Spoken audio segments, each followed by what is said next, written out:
Então, como eu estava falando lá no outro vídeo, né, porque minha câmera caiu a bateria, a vacina ela não pode ser submetida aí a temperaturas negativas, né? Então a vacina ela tem que estar entre 2 e 8 graus Celsius positivos. Pode aí haver uma enduração local, né? Um enrijecimento no local de aplicação dessa vacina. E também as gestantes elas podem tomar aí a qualquer momento da gestação.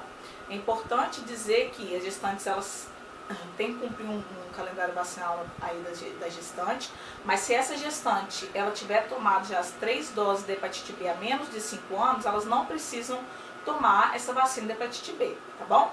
Se elas tiverem tomado, mas não tiverem completado, né, as 3 doses, então você completa essas doses. Por exemplo, se ela tiver tomado uma dose, você completa as outras 2 doses, e se ela tiver tomado 2 doses, você completa com mais uma dose, tá bom? Para dar as 3 doses aí.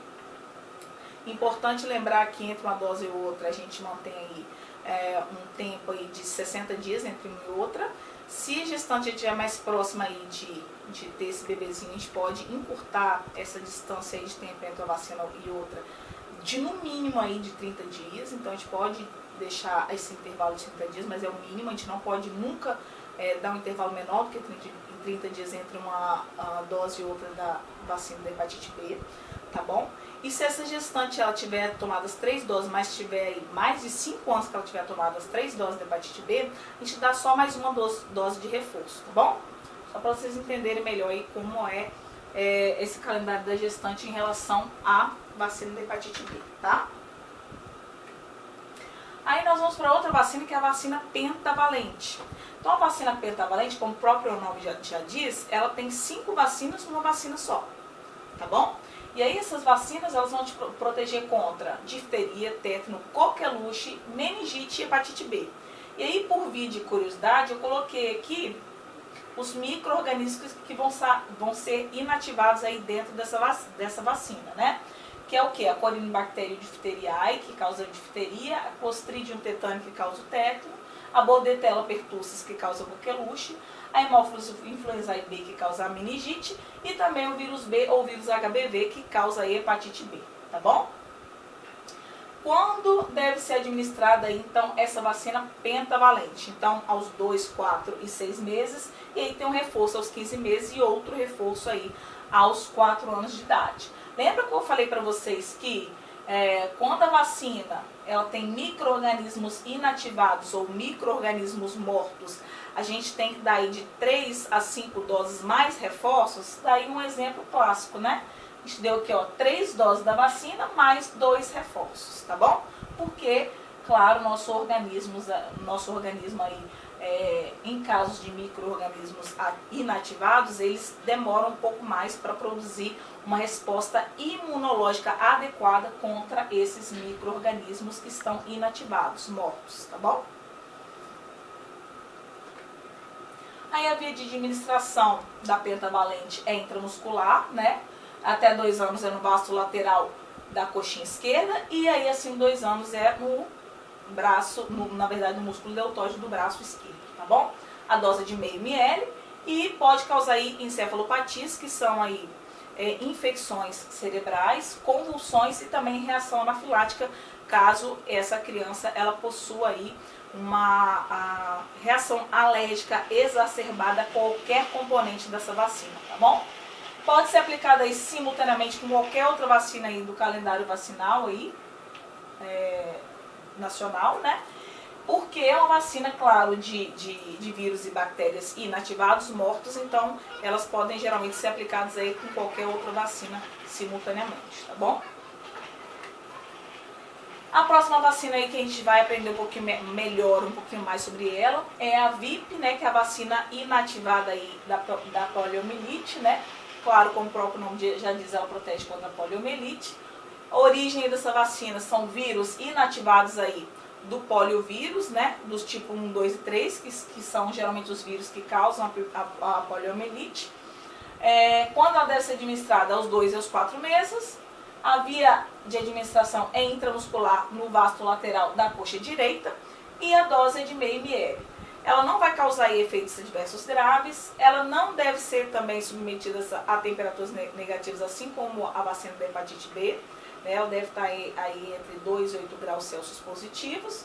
E ela pode ser aplicada também simultaneamente com outras vacinas aí do Programa Nacional de Vacinas, como eu já disse para vocês, porque ela também é composta aí de vírus inativados, tá bom? Vírus mortos, micro-organismos mortos, tá? Agora nós vamos falar sobre a VOP, né? Que é a vacina oral contra a poliomielite. Como o próprio nome já diz, ela protege contra a poliomielite. A origem, então, diferente da VIP, a VOP são vírus vivos atenuados aí do poliovírus do tipo 1 e 3, tá bom? Quando deve ser administrada? Aos 6, 15 meses de idade e aos 4 anos de idade. A via de administração é oral e a dose aí para essa vacina oral contra a poliomielite é de 2 gotinhas. Pode ser feita aí simultaneamente com outras vacinas e em caso de vômitos imediatos aí após vacina, a gente tem que reaplicar a vacina, porque essa vacina ela pode ser, óbvio, excretada através do vômito e aí ela não vai ter tempo para ser absorvida e fazer o efeito desejado, tá bom? Em relação a essa VOP aqui, gente, não sei se vocês lembram, quando eu falei da VOP e da rotavírus, que são 2 vacinas orais. Essas 2 vacinas, apesar delas terem micro-organismos vivos na composição, elas podem ser aplicadas simultaneamente com outras vacinas, porque é uma outra via, e também elas têm mais de uma dose, tá vendo? Que eu falei para vocês que geralmente as vacinas que têm aí micro-organismos vivos, geralmente uma dose só já provoca uma resposta imunológica adequada. No caso da VOP e da rotavírus, lembra que eu falei para vocês que precisa de mais uma dose, que elas eram exceção? Então aqui, ó, 6, 15 meses e 4 anos de idade, quer dizer, precisa de mais de uma dose. Porque são vacinas orais, né, que tem uma outra via de administração e aí elas também demoram um pouquinho mais para serem reconhecidas aí pelo nosso sistema imunológico, tá bom? Podem ocorrer paralisias flácidas, que são o quê? A diminuição, a fraqueza, né, do tônus muscular. E aí, isso pode acontecer de 4 a 10 dias após a aplicação dessa vacina, tá bom? Aí, desse ladinho aqui, eu coloquei a vacina a VIP, né, que é a vacina inativada contra a poliomielite. Aqui eu coloquei a VOP, que é a vacina oral contra a poliomielite, tá? VOP gotinha oral, VIP injetável, tá bom? Vocês podem fazer aí a alusão do I também, em vez de vocês colocarem inativado, você faz alusão aí ao injetável, para vocês lembrarem que é a vacina injetável contra a poliomielite. Mas lembrando que o nome correto é vacina inativada da poliomielite, tá bom? Aí a próxima vacina que a gente vai falar sobre ela agora é a vacina pneumocócica 10. Então, o que ela protege? Ela protege pneumonia, otite, meningite ou qualquer outra doença aí causada por bactérias do tipo pneumococo, tá bom? A origem, né, ela é composta então de partículas de 10 tipos de bactérias, né, do tipo pneumococo. E aí, quanto ela deve ser administrada? Aos 2, 4, 6 meses e também aos 12 meses aí de idade. A via de administração é intramuscular no vasto lateral da coxa direita, né, aos 2, 4 e 6 meses, e no vasto lateral da coxa esquerda, aí aos 12 meses de idade dessa criança, tá bom? A dose de meio ml e é de A quando houver evolução aí de doenças febris graves. Isso por quê? Um dos efeitos colaterais dessa vacina é a febre. Então você imagina, se uma criança ela já está no estado febril grave, quando eu falo de estado febril grave, eu falo de estado febril de acima de 38 graus e meio, tá bom? E aí você aplica uma vacina que já causa esse efeito colateral, quer dizer, isso pode piorar ainda mais o quadro de febre dessa criança, tá? Se for aplicar a VIP no mesmo dia da pneumocócica 10, aplicar aí, porque elas vão ser aplicadas, né, claro, no mesmo membro, no vasto lateral da coxa direita. Então, se for aplicar as duas no mesmo dia, pode aplicar, não tem problema nenhum, mas aplicar aí com a distância de 2,5 cm de uma aplicação para outra, tá bom? Pode ser aplicado simultaneamente também com qualquer vacina do Programa Nacional de Vacinação. Os eventos adversos aí são dor, edema e eritema no local de aplicação e também febre na criança, como eu já havia dito anteriormente, que era um dos efeitos colaterais. Agora nós vamos para o rotavírus humano. Então, protege o quê? Contra gastroenterites provocadas aí pelo rotavírus. Origem. Então, vírus vivo atenuado aí do rotavírus humano. Quando ela deve ser administrada? Aos 2 e aos 4 meses de idade dessa criança. E a via de administração é oral aí, geralmente a dose ela vem dentro de um aplicador próprio aí dessa vacina, tá bom? É uma seringuinha, formato de uma seringuinha.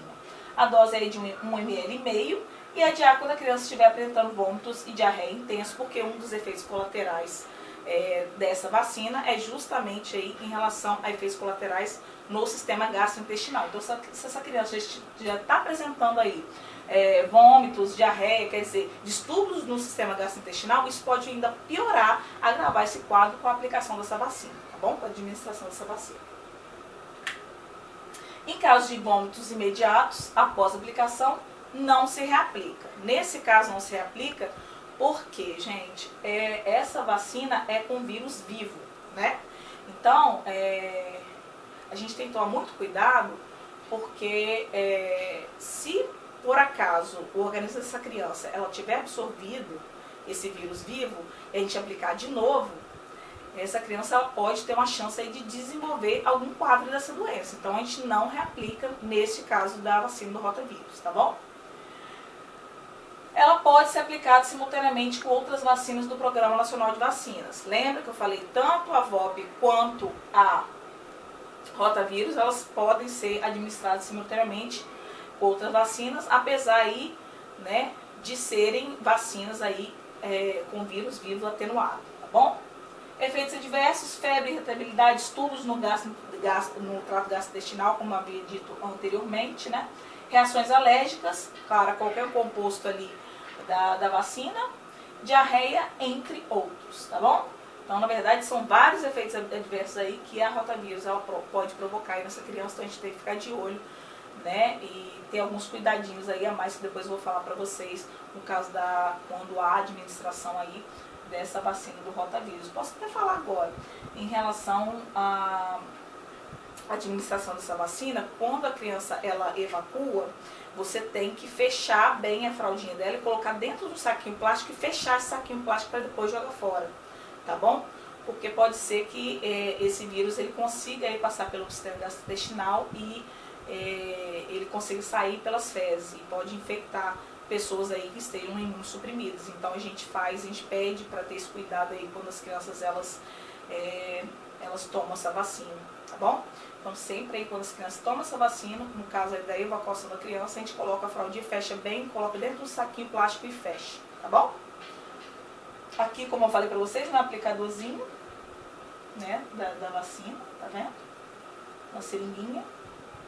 E aqui eu coloquei para vocês uma imagem aqui da criança tomando a vacina aí do rotavírus, tá? Agora a gente vai falar da meningocócica. Então, essa vacina meningocócica C, ela vai proteger aí contra a meningite causada pela bactéria meningococo C, tá bom? A origem, então, são partículas dessa bactéria que causa a meningite, né? Que é o meningococo C. Quando ela deve ser administrada? Dos 3, 5 e 15 meses de idade. A via de administração é intramuscular no vasto lateral da coxa direita da criança. A dose é de meio ml e pode ser aplicada também simultaneamente aí com outras vacinas do Programa Nacional de Vacinas, tá? E adiar em caso de febre grave, porque um dos efeitos colaterais aí da vacina meningocócica C é também febre, então isso pode piorar ainda o quadro de febre dessa criança, tá bom?